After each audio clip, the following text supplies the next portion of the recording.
제목을 같이 한번 하시겠습니다. 시작. 강간사, 그 위에 강해하고 글자가 위로 너무 올라간 것 같아요. 다음번에는 좀 내리세요. 제목은 게으르지 마라입니다. 뭐 하지 마라? 여기 보니까 게으르지 말고, 게으르다 말하고 비슷하게 쓰이는 말이 7절에 무질서하게 행한다. 그 말입니다. 그래서 게으른 사람은 무질서하게, 게으르고 일도 안 하고 또 무질서하게 행해가지고 교회에 영향을 끼치는 사람이 있다. 그래서 그렇게 하면 안 된다. 왜 그런 일이 생겼냐? 예수님이 재림이 임박했기 때문에 굳이 뭐 우리가 일하면서 또 직장 가가지고 열심히 하면서 뭐 사업하면서 가정에서 아이들 잘 돌보면서 그렇게 살 이유가 없다. 왜? 예수님 금방 오실 건데 뭐 그거 왜 필요하나? 애들 공부는 왜 시키나? 뭐 이런 조금 더 비약을 시키면 그런 이야기입니다. 주님 오실 때가 되면 그런 사람들이 많다 적다 있다는 거예요. 그래서 오늘 6절에 보니까 떠나라는 말이 있고요. 14절에 보니까 그런 사람들 부끄럽게 해라. 그리고 권할 때 행제같이 15절에 권면해라. 이런 말씀들이 있는 거예요. 근데 중요한 것은 오늘 여기 보면 6절부터 18절이 지금 실제적으로 데살로니가 후서 마지막을 장식하고 있는데 명한다. 이게 6절에 명하노니 10절에 명하기를 또 12절에 명하고 계속해서 명령을 하고 있는 거예요. 명령이라는 거하고 권면하고 다릅니다. 그죠? 명령을 했는데 안 들으면 어떻게 돼요? 이 명령이라는 단어는 사실 군대 조직에서 나온 거예요. 명령하면 어떻게 돼요? 그렇지. 군대 안 갔다 온 장기숙 군사님도 아는 일을 명령하는데 안 들어. 이러면 전시에는요 소대장에게나 중대장에게 명령 불복종은 사살할 권한이 있어요. 바로 그 자리에서 현장 적개 심판합니다. 그리고 평시에는 어떻게 하냐? 어디 갑니까? 영창 가요. 그러니까 명령이란 말 단어 자체가 엄청나게 지금 상황이 심각하다 그 말입니다. 심각하지 않는데 누가 명령을 하냐? 그냥 권면하세요, 권면. 이렇게 하면 되는 거를 뭐라고요? 명령한다, 명한다. 떠나라 그럽니다. 명령이 떠나라는 거예요. 어떤 사람한테 떠내래요. 같이 있으면 안 된대요.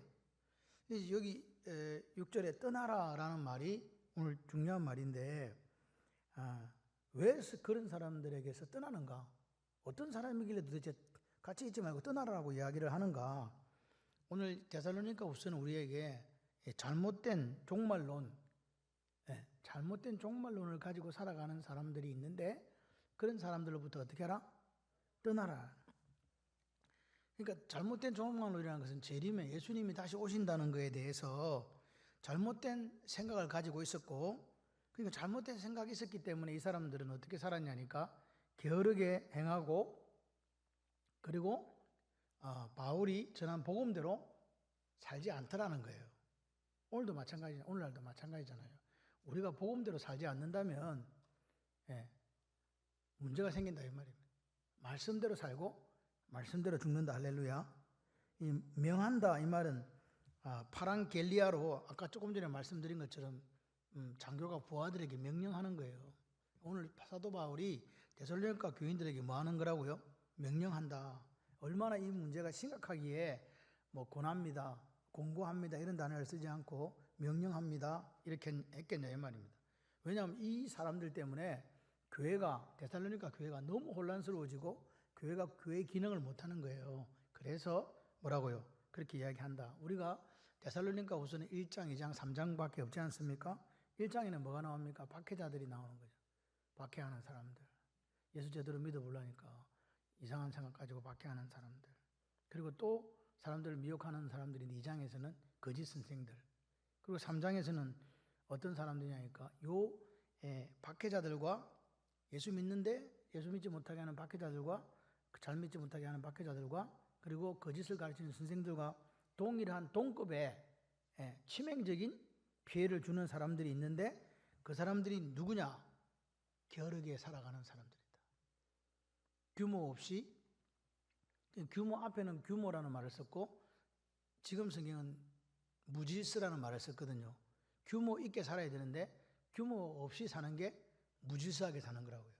예, 그렇게 되어 있습니다. 이 무질서라는 말은 어디 나와 있습니까? 7절 마지막에 무질서하게 행하지 아니하며 할 때 무질서, 질서 있게 행한다, 규모 있게 산다, 그렇게 살아야 된다 이 말입니다. 규모 없는 자들이 뭐라고요? 게으르게 행하는 사람들. 게으르다.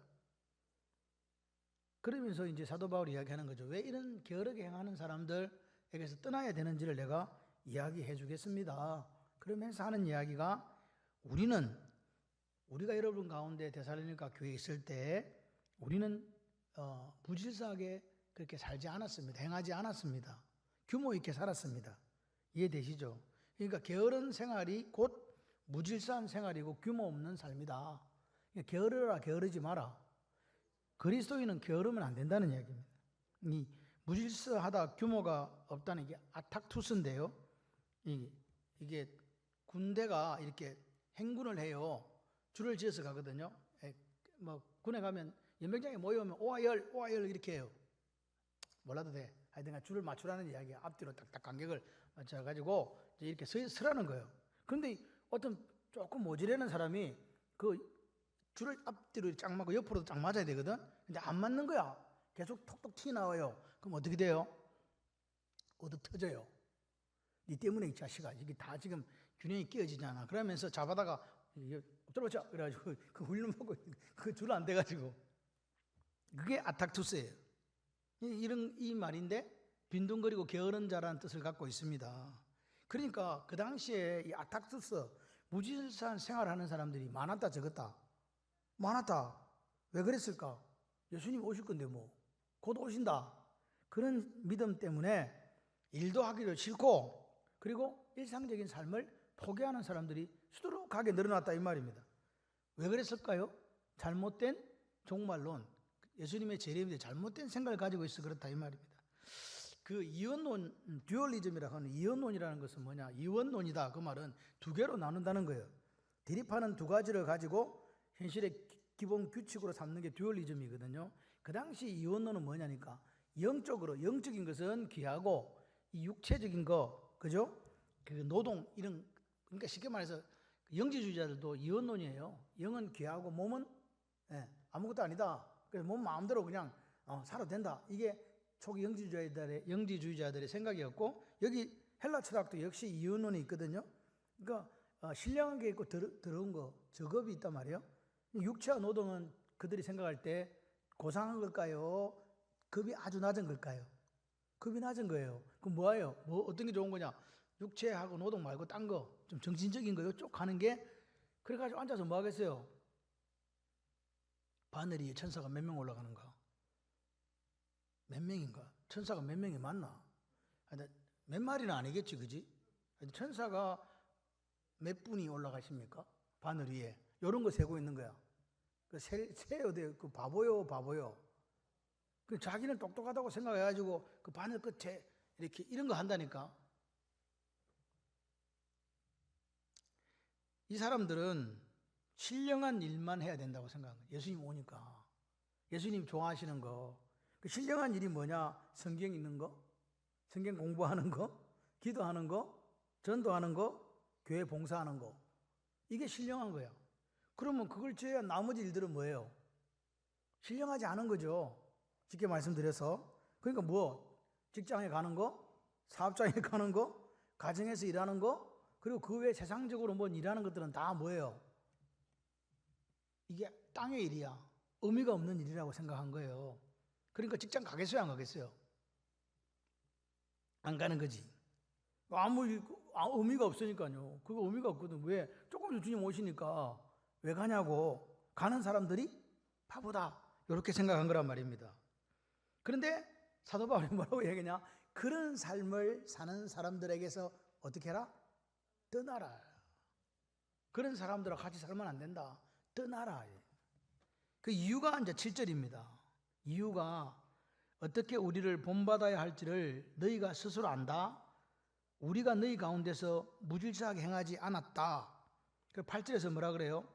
누구에든지 음식을 값없이 먹지 않고 오직 수고하고 애써 주야로 일함은 너희 아무에게도 뭘 끼치지 않으려고?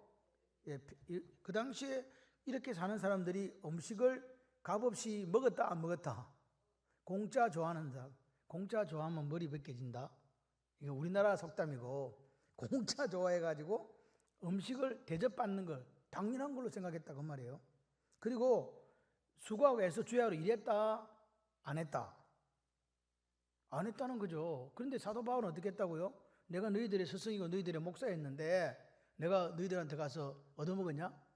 내가 놀았냐? 나 아침에 저녁까지 일하면서 이렇게 했다. 장막을 이렇게 기우면서 그렇게 수고했다. 맞습니까? 내가 너희들한테 뭐 끼치지 않으려고? 폐를 끼치지 않으려고. 그 말은 무슨 말이냐? 지금 데살로니가 교회에서 재림에 대해서 잘못된 생각, 종말론에 잘못된 생각을 갖고 있는 사람들이 교회의 권위를 잘못 사용하는 사람들이 있다는 거예요. 교회 직분을. 그 사람들은 특징이 뭐냐? 규모가 없고 무질서하게 사는 사람들인데 이 사람들이 교회에서 주어진 권위를, 그러니까 자기 직분을 뭐라고요? 야, 나한테 이렇게 해야지 당신들이, 그걸 주장했다는 거예요. 그러니까 뭐 했다고? 음식을 값없이 먹고 값 안 내고 먹고 수고하고 애쓰지 않았다 이 말입니다. 일도 안 했다 그 말입니다. 이런 사람들의 특징이 뭐냐? 교회 성도들에게 패끼치는 것을 당연하게 생각했다는 거예요. 내가 지금 신령한 일을 하니까 니들은 지금 하찮은 일을 하고 있지 않냐? 그러니까 신령한 일을 하는 나를 대접해 줘야 된다. 이해가 되시면? 네. 근데 바울이 뭐라고 이야기합니까?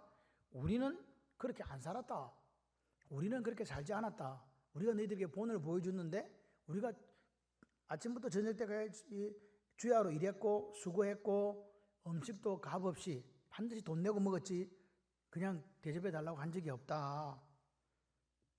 근데 사도 바울은 정확하게 이야기하는 거예요. 내가 본을 보였는데 내가 부지런히 일하고 당신들에게 패끼치지 않으려고, 누가 되지 않으려고 애를 썼다. 내가 목사임에도 그렇게 살았지 않느냐. 그렇게 이야기했더니 거기 있는 데살로니가 교회에 있는 직분자들이 그렇게 이야기한 거예요. 에이, 바울은 사도가 아니에요. 자격이 없어서 그런 거예요. 그리고 이 목사가 됐으면 당당하게 요구를 해야지. 뭔가 자기에게 문제가 있으니까 그렇게 못하고 주야로 일하고 돈 주고 사 먹은 거야. 그래서 그 사람은 그랬고 우리는 자격이 있으니까 당연히 당신들이 나를 대접해야지. 내가 일을 하기는 뭐 때문에 일을 해? 일은 너희들이 하고 나는 신령한 것 한다. 이렇게 된 거란 말입니다. 그래서 사도 바울이 이야기합니다. 무슨 택도 없는 소리를 내가 자격이 없다고? 내가 무슨 문제가 있다고? 천만의 말씀. 9절에 보십시오. 권리가 없는 것이 아니다. 내가 권리가 없어가지고 성도들에게서 도움을 받지 않고 음식을 공짜로 먹지 않은 게 아니다 그 말입니다. 오로지 뭐 하려고? 스스로 뭘 보이려고? 본을 보였다. 본을 보이려고 내가 규모 있는 생활을 했다 이 말입니다. 무질서하게 생활하지 않았다. 다시 말해서 게으르지 않고 본을 보이는 삶을 내가 당신들 앞에서 살았다. 그래서 사도 바울은 이렇게 이야기해요. 나를 본받으라. 저는 이게 너무 무서운 말이에요. 제가 여러분들에게 예수를 본받는 것 같이 저를 본받으십시오 이렇게 이야기할 수 있는가? 우리 장로님들이 성도들을 바라보면서 저를 본받으세요. 우리 권사님들이 성도들을 바라보면서 교회 생활은 저처럼 하세요. 저를 본받으세요. 저를 보시면 예수님이 보인답니다. 그렇게 이야기할 수 있겠냐 이 말이에요. 부끄러운 말이고 두려운 말입니다. 나는 성도들에게 이렇게 이야기할 수 있는가? 나는 정말 게으르지 않고 규모 없이 행하는 그런 사람, 게으른 사람, 규모 없이 행하는 그런 사람 혹시 아닌가? 그런 생각이 이 말씀을 준비하면서 들었어요. 권리가 없어서가 아니라 사도 바울이 오직 스스로 규모 있는 생활, 게으르지 않는 생활의 본을 보인 것을 우리가 바라보면서 마지막 때에 교회 안에 직분을 가진 사람들이 어떻게 삶을 살아내야 되는가를 사도 바울은 이야기해 주고 있습니다. 교회의 직분은요, 누리는 게 아니고 같이 해봐요. 교회 직분은 섬기는 것입니다. servantship이에요. 종의 도다. 주님이 우리를 그렇게 몸까지 나눠주고 이렇게 우리를 섬겨주셨던 것처럼 우리가 예수님의 제자라면 능히 마땅히 섬기는 것이 옳다. 이 기독교라는 게 우리 좀 이렇게 기독교가 뭐지? 이런 분이 있어요. 왜 기독교라는 말이 나왔나? 이 기독교라는 말은 이 그리스도를 업력한 겁니다. 업력. 한자로 옮기다 보니까 그리스도가 기독이 된 거예요. 이해되시죠? 그래서 기독교는 원래대로 말을 하면 무슨 교? 그리스도교. 이렇게 표현하는 게 정확합니다. 근데 성도들이 기독론, 그러면 기독론 하면 무슨 논이에요? 그리스도론이에요. 우리가 신학교 가서 배우는 기독론이라는 게 교회론이 아니고 그리스도론이라고요. 기독교는 그리스도교야. 이해되시죠? 그래서 이제 그거는 제가 뭐 하려고 얘기했는지 모르겠는데 하여튼 넘어갑니다. 그래서 보십시오. 그러면서 다시 한번 10절에 확인을 해줍니다. 내가 너희와 함께 있을 때 우리가 너희에게 명령하기를 누구든지 일하기 싫어하거든 뭐지도 마라? 먹지도 말게 하라고 가르쳤다는 거예요. 그러니까 자기도 본을 보였고 사람들에게 명령할 때도 누구든지 일하기 싫어하거든 먹지도 말게 하라고 가르쳤다는 거죠. 왜 이런 말을 또 하는가? 들려오는 소식이 게으르게 살고 일도 하지 않고 자기는 일하지 않고 일을 만드는 사람들이 있더라. 그런 사람들이 데살로니가에 있더라. 그런 자들에게서 어떻게 하라? 떠나라. 그리고 그렇게 지금 사는 당신들 경고하는데 조용히 네가 해야 될 일을 해라. 그리고 남의 거 얻어먹을 생각하지 말고 대접받을 생각하지 말고 자기 양식을 뭐하라? 먹어라. 맞습니까? 먹어라. 12절에 먹어라 라고 그렇게 다시 명령하는 거죠. 그러니까 오늘 중요한 것은 생각이 어떤가, 여러분의 생각이 어떤가를 한번 점검해 보셔야 돼요. 내 생각이 잘못되면요 생활이 엉망되는 거죠. 여러분 누가 그래요? 목사님 제가 말씀을 잘 몰라가지고 그렇게 말씀 잘 모를 수 있어요. 그런데 오늘 우리 속에 무슨 법이냐? 양심의 법이 있거든요. 양심이 삐리삐리 하잖아. 소리가 나잖아. 그죠? 그럼 잘못하고 있는 거라니까. 꼭 성경을 봐야 그게 잘못하는 거 아니냐고요. 우리 이런 말 하죠. 마음에 찔린다. 그게 지금 신호가 온 거예요. 근데 그걸 외면하고 계속 그런 짓을 하면 된다, 안 된다? 안 된다. 그래서 찾아보니까 말씀에 그 말이 있는 거야. 몰랐는데. 그러니까 오늘 이 하나님은 말씀을 주시기 우리에게 양심의 법을 주셨거든요. 그 양심의 법은 하나님의 형상을 따라만 지어졌기 때문에 그 사인이 오는 거예요. 에녹은 300년간 하나님과 동행했죠. 그죠? 예. 하나님의 아들을 낳았는데 아들 이름을 머두셀라라고 지어야 그랬어요. 그게 무슨 뜻이냐? 무트라는 게 죽음이거든요. 예. 무트셀라라는 말이 이 아이가 죽으면 심판이 온다는 말이야. 세상 끝이 온다 그 말이에요. 그러니까 애를 낳아놓고 60대까지는 혼자 잘 그냥 대충 살았는데 애기를 낳았는데 하나님께서 이름을 지어준 거예요. 내가 아들을 이름을 지은 게 아니고 하나님이 머두셀라라고 지어라. 뜻이 뭔데요? 그러니까 이 아이가 죽으면 세상 끝이 온단다. 심판이 온단다. 그러니까 그날부터 애를 낳아놓고 애를 키우는 게 아니야 지금. 살피는 거지. 얘가 오늘 죽었나 살았나. 죽으면 어찌 돼요? 심판이 와요. 그러니까 몇 년 동안 살폈다고? 1년은 며칠? 몇 년을 그렇게 봤다고? 300년을 그렇게 보고 살은 거예요. 한번 생각을 해봐요. 여러분 입장 바꿔 생각해봐. 300년을 1년을 365일을 300년 동안 매일 자기 아들이 죽었나 살았나를 확인하니까 삶을 어떻게 살았겠어요? 긴장하면서 얘 뭐 죽으면 심판 오니까 오늘 잘못 살면 큰일 난다. 그러니까 오늘 하루를 또 살고 365일 살아가면서 날마다 그렇게 살았던 거예요.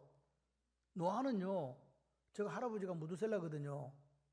할아버지 이름이 뭐예요? 할아버지 이름이 무두셀라네? 무두셀라가 언제 죽었는지 아십니까? 무두셀라는 노아가 600년 동안 동행했어요. 600년이 됐을 때 방주가 만들어졌거든. 방주에서 하나님께서 심판 내리기 한 달 전에 누가 죽었어? 무두셀라가 죽은 거예요. 966인가? 968인가? 하여튼 오래 살았어. 그래갖고 죽었거든? 죽고 난 뒤에, 그러니까 방주로 들어갔잖아요. 심판이 왔어요. 그죠? 이게 노아가 생각한 거지. 자, 우리 할아버지 돌아가셔갖고 뭐 왔다? 심판 왔다. 그러면 이제는 심판이 있다 없다? 없잖아요. 노아가 생각한 거예요. 그래가지고 노아가 홍수가 끝나고 난 뒤에 맨 먼저 한 게 뭐예요? 예배 드리기는 뭔 예배 드려? 맨 먼저 나온 사건이 포도주 담가가지고 술 떡이 돼가지고 옷 빨개 벗고 자빠져가 자는 거 밑에 아들이 와 흉보고 그런 사건이 일어난 거예요. 이 무슨 말입니까? 무두셀라가 죽었기 때문에 심판 안 온다고 생각하니까 하나님과 동행한 거예요, 동행 안 한 거예요? 동행 안 한 표시가 그거라니까요. 우리가 하나님과 동행하지 않으면 자기 육신의 정욕 따라 살아요. 아무리 노아라도 하나님께 은혜를 입었다고 성경에 딱 두 사람 나옵니다. 노아와 에녹입니다. 그런데 에녹은 하나님 말씀처럼 그 아이를 보면서 끝까지 동행하다가 죽음을 맛보지 않고 하나님께 들려 올라갔고, 노아는 600년 동안 동행하다가 심판 오고 나니까 이제 심판 없다 그래가지고 자기 마음대로 살아가지고 나온 그게 그거예요. 여러분, 오늘 우리가 하나님이 나와 함께 하신다는 그 생각이 없으면 오늘 우리는 마음대로 살 수 있습니다. 그리고 심판이 없다는 생각을 하면요, 내 마음대로 내 육신의 정욕을 따라서 내 생각을 옳은 대로 그렇게 살아갈 수 있다는 거예요. 근데 심판이 있기 때문에 그렇게 못 산다. 그 심판은요, 재림과 동시에 와요. 우리는 하나님을 은혜의 하나님, 사랑의 하나님, 긍휼이 많은 하나님만을 생각합니다. 신약 시대에는. 그런데 여러분 기억하셔야 돼요. 하나님은 사랑도 풍성하고 긍휼도 풍성하고 은혜도 풍성하지만 그 하나님은 공의의 하나님이시다. 공의의 하나님이 뭡니까? 법은 법대로 이 말입니다. 잘못한 건 잘못한 그대로 정리한다 그 말이에요. 언제 그런 일이 일어나는가? 여러분, 십자가상에서 하나님의 공의가 이루어져서 당신 아들을 죽였잖아요. 그 반대편에 사랑이 있거든요. 그러나 주님이 다시 오시는 날은요, 사랑 없어요. 뭐만 나타나요? 공의만 나타난다니까요. 심판하시는 분은요, 사랑이 아니고 이때까지 우리가 살아왔던 것에 대해서 물으신다. 네가 말한 거, 네가 행동했던 거, 거기에 대해서 물으시고 그 결과대로 창세로부터 예비된 나라로 들어가든지 천국으로, 그리고 마귀와 그 사자들을 예비한 영영한 불로 지옥으로 들어가든지 둘 중에 하나예요. 이 중간은 없다. 가톨릭에서 말하는 연옥이라는 이런 가짜들은 없다는 거예요. 오늘 신앙이 잘못되면 삶이 잘못되는 거죠. 이 재림신앙이 잘못되니까 엉망진창 삽니다. 잘못된 재림에 대한 생각들이 내 자신을 자기가 편한 대로 살게 하는 거예요.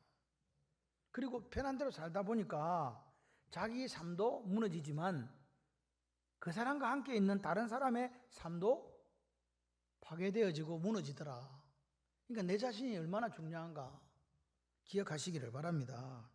오늘 우리가 이 마지막 때를 살아가는데 지금 예수님이 오신다 그래도 전혀 이상할 것이 없어요.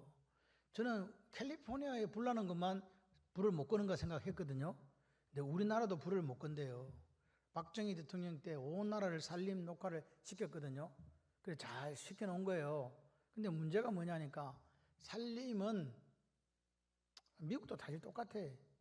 자연 발화가 일어날 수도 있고, 그리고 또 문제는 뭐냐니까 사람이 이렇게 안 다니니까 이 낙엽이라는 이게 너무 많이 쌓여가지고 한번 불이 붙으면, 그래 미국도 그렇거든요. 불을 끈 줄 알았는데 또 불이 살아나는 거예요. 왜 그러냐니까 이게 너무 두꺼워요.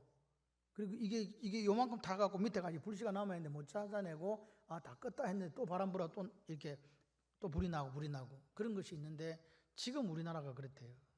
산에 사람이 들어갈 길이 없잖아요.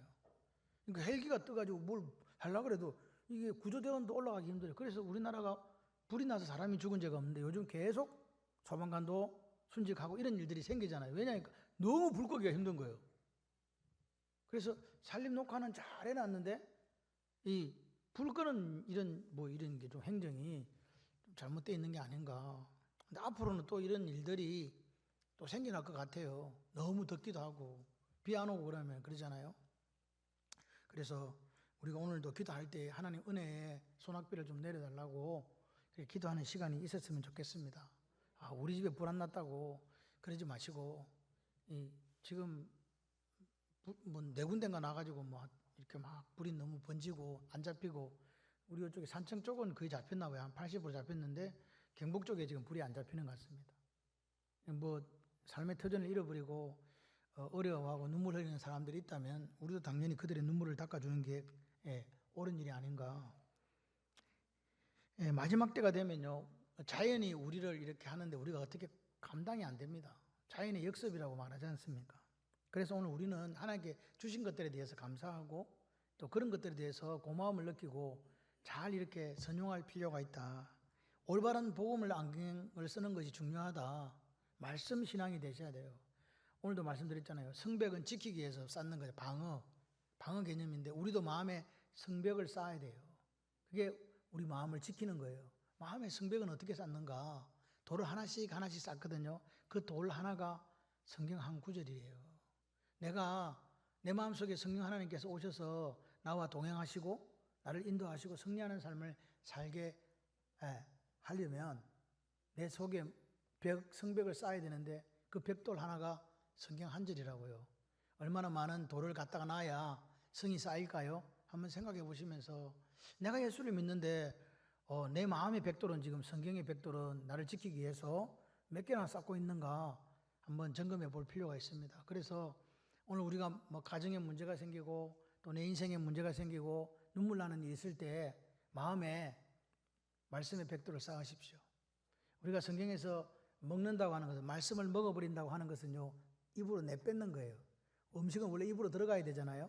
근데 말씀은 먹는다는 것은 입으로 안에 있는 게 바깥으로 나오는 거예요. 그게 결국은 알고 있는 것이 나오는 거잖아요. 우리 자녀들도 그렇게 키우고 나도 그렇게 살고. 할렐루야. 자, 그 다음에 13절에 15절을 보십시오.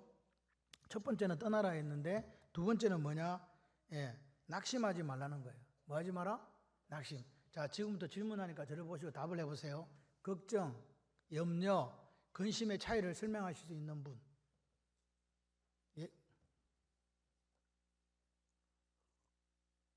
걱정, 근심, 염려, 근심을 난 설명할 수 있는데 혹시 설명 안 해도 손만 들어보세요. 내 이거 안다. 절대 안 물어본다. 손만 들어봐. 내 이거 안다. 예. 제가 한번 설명해 드렸어요. 이 걱정이라는 것을 우리가 사람을 이렇게 걸어놓고 보시면요, 걱정이라는 것은 우리 사람 머리가 이렇게 있고 이렇게 몸이 바디가 있잖아요. 요 바깥에 있는 거예요. 몸 바깥에. 그래서 우리가 그걸 뭐라 해요? 걱정거리 그러잖아요. 걱정거리라고 하는 것은 아이고 어성에 불이 났는데 어떻게 다 타버리면 큰일 났다. 그죠? 아이고 저 보니까 현대제철에 지금 노사 분결이 나가지고 지금 전부 다 퇴직해야 돼. 직장 문 닫는단다. 그 걱정거리잖아요. 비가 안 와서 큰일 났다. 그런데 우리 집에 가니까 어떻게 돼요? 물이 안 나와. 비가 와가지고 상수원이 이거 돼가지고 이게 물이 안 나오는 거야. 우리 집에 밥을 해 먹어야 되는데 그게 걱정이 바깥에 있는 게 내가 제 삶의 끝으로 이렇게 남아있다가 이것이 싹 어디로 들어와? 머리로 들어오는 게 이게 염려예요. 생각할 여예요. 다시 말해서 제 삶의 문제가 내 문제가 됐을 때 그걸 염려라고 하는 거예요. 그래서 여러분 성경을 찾아보면 걱정하지 말라는 말은 한 군데도 없어요. 오직 염려와 낙심밖에 없어요. 그럼 염려됐지. 이제 염려가 여기 왔어. 어디 왔다고? 눈을 뜨시고 저를 보시오. 자, 염려가 여기 왔어요. 이게 생각 속에 들어와 있는 거잖아요. 그럼 이게 생각에서 오래 머물지 않는 거는 물 나온다. 그럼 끝났잖아. 그러면 염려 끝 됐잖아요. 근데 분명히 방송에 나오기는 오늘만 물이 안 나온다 그랬는데 이게 지금 한 달째 물이 안 나오는 거야. 씻을 물도 없고 밥할 물도 없고 아무것도 없어. 그러니까 이제 큰일 났다. 큰일 났다. 생각에 있는 게 살살살 아래로 내려와. 이렇게. 어디까지 와? 마음까지 오는 거예요. 그래서 떨어질락 마음 심자인 거예요. 이게 염려가 탈출이 안 되고 해결이 안 되면 계속 내려와가지고 내 마음 깊은 곳에 자리 잡을 때 낙심이 오는 거예요. 그 낙심이 오면 이제 뭐가 되느냐? 같이 해봐요. 죽는다. 이게 죽음에 이르는 병이에요.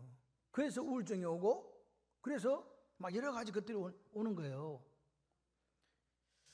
그래서 이 낙심이라는 거는 아까 걱정거리가 내 생각으로 들어와서 생각 속에서 해결되지 않고 그것이 남아서 계속 장기간 체류하게 될 때 내려가는 곳이 결국 마음이잖아요. 그 마음 속에 있으면 그때부터는 이제 큰일 나는 거라 이 말입니다. 그래서 그렇게 되지 마라. 그래서 주님이 우리 염려하지 말고 오직 기도와 간구로 너희 구할 것을 감사함을 하나님께 아뢰라, 그렇게 이야기하는 거예요. 그리고 마태복음에도 무엇을 먹을까 무엇을 마실까 걱정하지 말라 한 게 아니라 염려하지 말라 그러잖아요. 하늘에 있는 너희 아버지가 다 안다.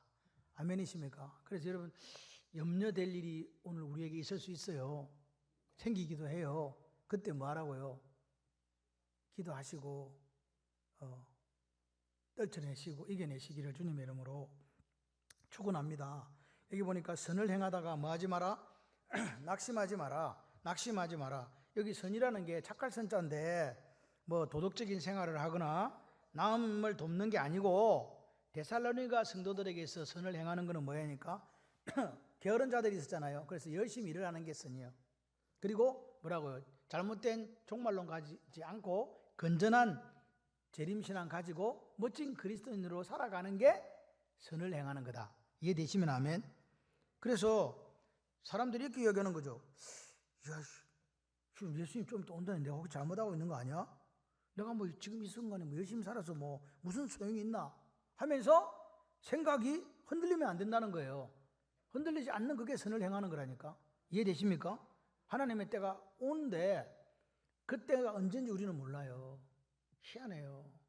우리 시간들이 이렇게 지나가는데 내가 기도하고 소원하는 것들이 하나님의 때에 이루어지거든요. 언젠지는 몰라. 그러니까 우리는요, 우리가 하나님께서 원하신 일들을 해가면서 기다리는 거예요. 행복하게.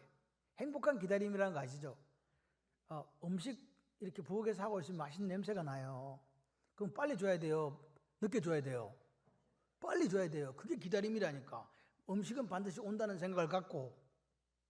아멘을 아무도 안 하시는구나. 주방에서 엄마가 뭘 하면 반드시 옵니다. 갈라디아서 6장 9절 10절 이렇게 얘기합니다. 우리가 선을 행하되 낙심하지 말지니, 낙심하지 마라. 피곤치 아니하면 때가 되면 뭐하리라? 거두리라. 너희들이 착한 기회가 있는 대로 너희들이 모든 사람들에게 착한 일을 하세요. 그러면서 믿음의 가정들에게 더욱더 착한 일을 해주세요 라고 이야기를 합니다.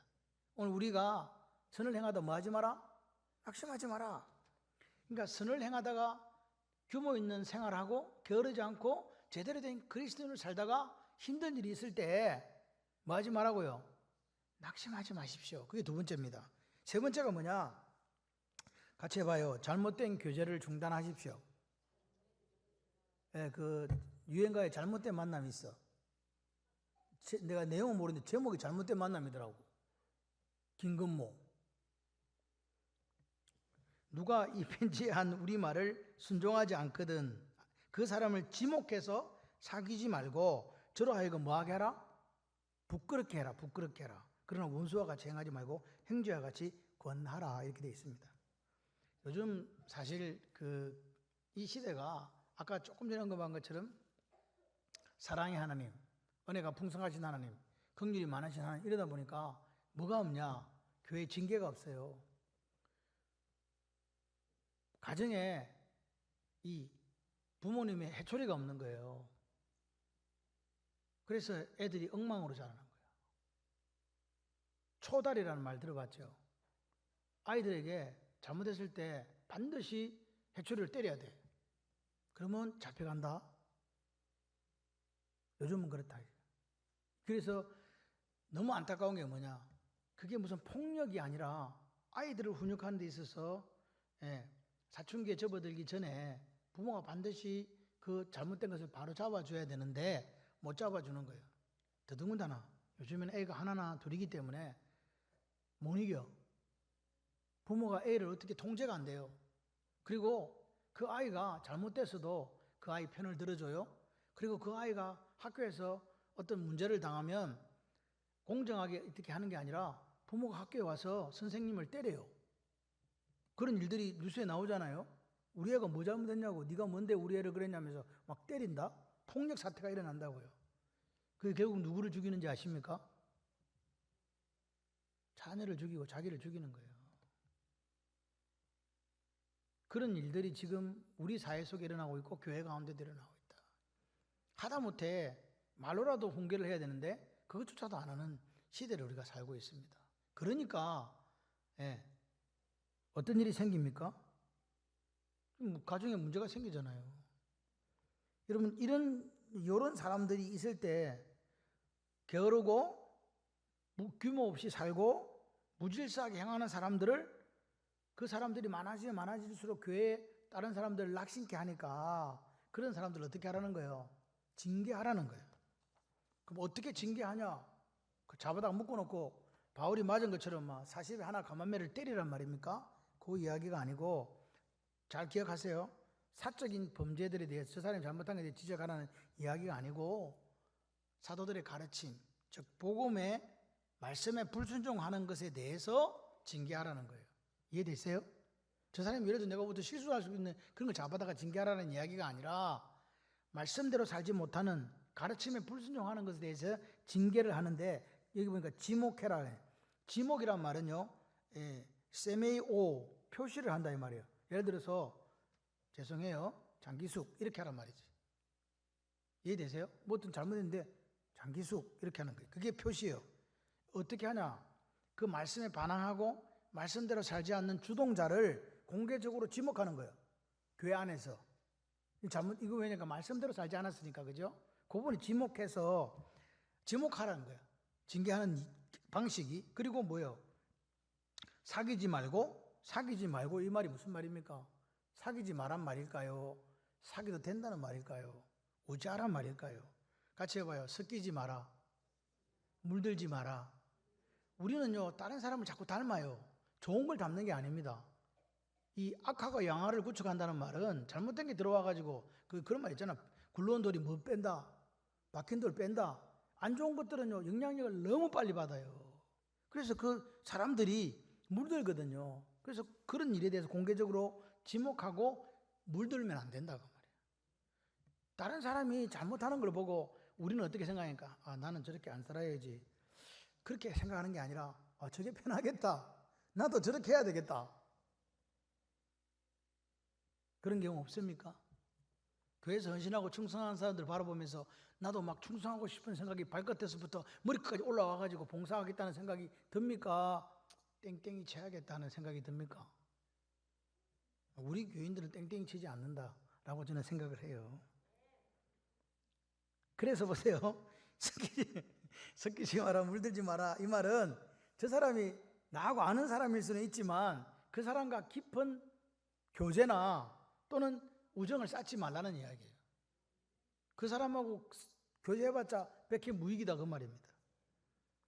그 고린도 전서 5장 9절 11절도 그래요. 뭐라고 얘기합니까? 세상에서 음행하는 자들 사귀지 마라 그랬는데, 음행하는 자, 탐하는 자, 속여 빼앗는 자들, 우상 숭배하는 자들을 도무지 사귀지 말라는 것이 아니니, 만일 그렇게 하려면 너희들이 세상 밖으로 나가야 된다. 이 말은 뭐예요? 이 세상에서 못 산다 그 말입니다. 세상에 다 그런 놈들밖에 없는데 그런 사람하고 이게 같이 안 산다? 그럼 안 된다. 그런데 뭐라고 하니까 사귀지는 말고 함께 먹지는 마라 이렇게 얘기하는 거죠. 우리가 그런 사람들과 같이 교회 생활해도 교회 안에 어린아이, 이 영성이 젖먹이에 해당되는 사람도 있고요. 그 다음에 이유식 하는 사람도 있고요. 그 다음에 밥 먹는 사람도 있고요. 그 다음에 초등학교 간 사람도 있고, 중학교 간 사람도 있고, 대학 간 사람, 고등학교 간 사람, 대학 간 사람, 또 어른, 이렇게 천차만별로 교회 안에 있어요. 그걸 이해하셔야 돼요. 저분은 지금 보니까 직분은 저 직분이지만 수준은 이유식 단계구나. 그럼 실망할 게 없잖아요. 아니까. 그죠? 그렇게 하라는 거예요. 여러분, 오늘 징계는 왜 주는가? 저 사람에게 수치를 안겨주고 굴욕을 안겨주고 파멸을 위해서 하는 게 아니고, 내가 잘못했네, 부끄럽다, 내가 이런 직분을 갖고 이렇게밖에 못하나, 회개해야 되겠다 하는 목적으로 징계가 있어야 된다. 그런데 징계할 때 마음이 있는데 15절에 보세요. 원수와 같이 생각하지 말고 형제같이 권해라. 그죠? 형제같이 원수듯이 미움 적개심 가지고 하는 게 아니라 여전히 형제다, 형제 우리는. 그래서 뭐라고요? 온유와 사랑으로 그렇게 징계해야 된다. 그러니까 이게 참 어려운 말이야. 교제는 하지 마라 그러면서 계속 권면은 하래요. 이게 쉬운 일입니까? 어려운 일입니까? 그래서 어려운 일인 거예요. 교회마다 이런 분들이 있어요. 게으르게 행하고 규모 없이 행하고 무질서하게 행하면서 대접받으려고 하고 다른 사람 물들이고, 그래서 이렇게 생각이 잘못된, 그러니까 교회에 대한 생각도 잘못되고 재림에 대한 생각도 잘못된 사람들이 그럼 어떻게 사느냐? 오랜 동안 성숙하지 못하고 교회 생활을 했다 보니까 가면을 쓰고 있는 거예요. 가면. 각종 가면을 쓰고 교회를 위한다는 미명으로 오히려 교회를 해치는 그런 일들이 부지기수로 일어나고 있다. 그래서 뭐라고요? 이런 자들에게서 떠나고 낙심하지 말고 그런 사람들과 뭐라고요? 교제하지 마라. 그죠? 교제하지 마라. 맞습니까? 그 잘못된 교제가 혹시 있다면 중단해라. 그렇게 얘기합니다. 결론은 오늘 16절 18절까지입니다. 평강의 주께서 친히 때마다 일마다 너희에게 뭘 주기를 원한다? 평강. 샬롬은요, 샬롬은 환경이나 여건이나 조건이 아닙니다. 이 피스라고 하는 거, 평화, 화평, 평강, 평안, 전부 다 같은 말인데 그것은 누가 주시는 거다? 하나님께서 주시는 거예요. 예수님께서 주시는 거예요. 근데 언제 주냐? 이게 때마다 일마다, 이거 all times라고 되어 있어요. 모든 시간마다 and in every way, 모든 면에서 모든 시간과 모든 상황과 조건 속에서 평강을 주시는 예수를 만나라 그 말입니다. 우리가 상황이 조건이 좋을 때도 있잖아요. 근데 좋을 때가 많습니까? 안 좋을 때가 많습니까? 근데 모든 면에서 예수님이 뭘 주신다고요? 평강 준다. 그 다음에 뭐냐? 그 평강 주시고 모든 사람과 예수님은 함께 하시기를 원한다. 임마누엘 되어 주시기를 원한다. 얘들이 재림을 사모하고 다시 오실 주님을 바라보며 살아갈 것인데 힘들고 어려울 거 안다. 그런데 예수님이 너희와 함께 하실 것이다. 임마누엘 되어 주실 것이다. 그 일이 오늘 우리에게 있기를 소원해요. 여러분 가정에, 여러분 인생에 예수님이 말씀으로 우리에게 딱 들어와가지고 여러분이 말씀에 성벽을 쌓고 그렇게 살아가면 마귀가 들어올 틈이 없어요. 한 길로 왔다가 7길로 도망가. 10길로 도망갑니다. 그 다음에 마지막으로 뭐냐? 계속 이야기하는 거예요. 예수님께서 때마다 일마다 평강 주고 예수님이 함께하고 그 다음에 예수 그리스도의 뭐가? 은혜가 너희 무리에게 있을지어다. 할렐루야. 그러니까 오늘 보세요. 예수님이 우리에게 뭘 주셔야 된다. 이 마지막 시대를 살아가려면 평강 주시고 은혜 주시기를 원한다는 거예요. 아멘. 은혜 주시기를 원한다. 그 다음에 뭐요? 함께 하시기를 원한다. 제사장들이 이렇게 이야기하는 거잖아요. 하나님이 너에게 복을 주시고 너를 지키시기를 원하고 하나님이 그의 얼굴을 너희들에게 향하여 드사 은혜 주시기를 원하고 하나님이 너희들에게 얼굴을 향하여 드사 평강 주시기를 원한다. 아멘이십니까? 그런 그 말씀이 오늘 내 마음속에 하나의 벽돌이 되고 신명기 6장 22절 27절 말씀이에요. 그 제가 왜 이 말씀을 하느냐, 이걸 제가 영어로 외운 거를 지금 한글로 이야기하고 있는 거예요. 그냥 외우고 있다니까. 저는 뭐 하느냐니까 돌에다가 새기고 있어요 지금. 그런데 필리핀은 하면 스펀지처럼 이렇게 빨아들일 수 있어. 아이들은. 어른은요, 윤혜수 그냥 외워봐봐요. 외우고 돌아서면 까먹는다. 바로 외웠는데 딱 돌아서면 까먹어. 근데 괜찮아요. 한 300번 하니까 다 외워지지는 않는데 어렴풋이 생각나대. 그래도 좋아요. 그래가지고 한 개 싸우면 되잖아. 행복하시기를 바랍니다. 보십시오. 일만 만드는 사람들에게는 하나님의 평강이 없어요. 그 사람에게 평강을 주지 않습니다. 일만 만드는 사람들에게 하나님의 은혜가 있겠습니까? 없습니다.